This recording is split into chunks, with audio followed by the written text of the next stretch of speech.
Hey there, and welcome to this installment of Behind the Scenes in the Crafty Lab. I'm Jessica from the Crafty Lab by Jessica, and today we're going to be making custom double-sided pet tags. In particular, these bone-shaped tags are what we're going to be working on today. My dogs are already chipped and they have tags. However, when we're on vacation, we may be in a remote area, and if an emergency happened, if they got lost, I would want the people that found them to be able to reach someone that's local and in the area. So I want to make custom pet tags that I can attach to their collars during those occasions where we're out of town and we may not be reachable. So I'm going to speed the video up and narrate it so I can show you the process. Let's get started. So here I am with the tags, and there is a protective coating on both sides of the tag. So it's just a little plastic sticker kind of thing to protect them while they're in transit. And I'm removing both sides, and then I'm going to do the same thing for the other tag, and I'm using my weeding tool to do that. Sometimes they can be a little particular and it can take quite a while to get off, but I've gotten the protective coating off. I'm lint rolling them to get any lint or anything that might interfere with the transfer. So now I'm placing them on the sublimation print. I'm trying to get the placement just right because these are oddly shaped items. We've got text, so I want to make sure that nothing gets cut off. So I've secured them down using heat resistant tape. So I cut the other half off because that is going to be for the second press. That's going to be for the other side. And now I'm just putting it down on the cardstock and getting the blowout paper ready.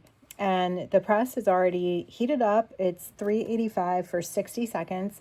And I've cut a bunch of this stuff out because sitting there watching an empty heat press is not really exciting. So it's done. I'm getting my spatula out, and you'll see here I'm getting ready to remove the sublimation print. That was the blowout paper and the sublimation. And you can kind of see there, I'm taking the tape off, what the first side looked like.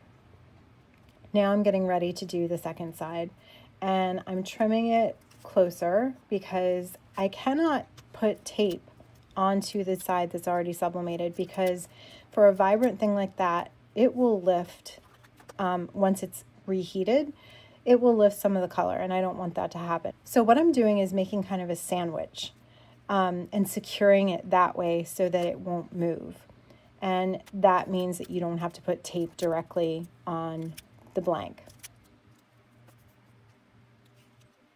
So now I'm putting them back into the heat press to do the second side, still doing it for 385 at 60.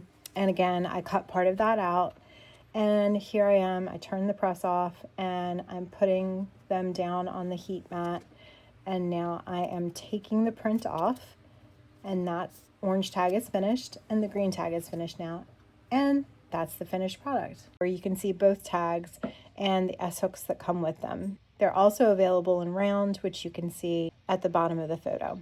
And these are double-sided tags, even though you're only seeing one side in this photo. And there you have it. I now have 2 custom dog tags that I can put on my dogs when I'm going to be out of town and they're staying somewhere else, so that if something were to happen and someone were to find them, they would be able to contact the person that is in town that could help them. So I'm really glad I have these because they'll be very helpful just in case an emergency happens. If you're interested in ordering custom pet tags, I've put the pricing in the description below, so check that out. If you like this video, please hit the thumbs up and subscribe, share, comment. Every little bit is appreciated.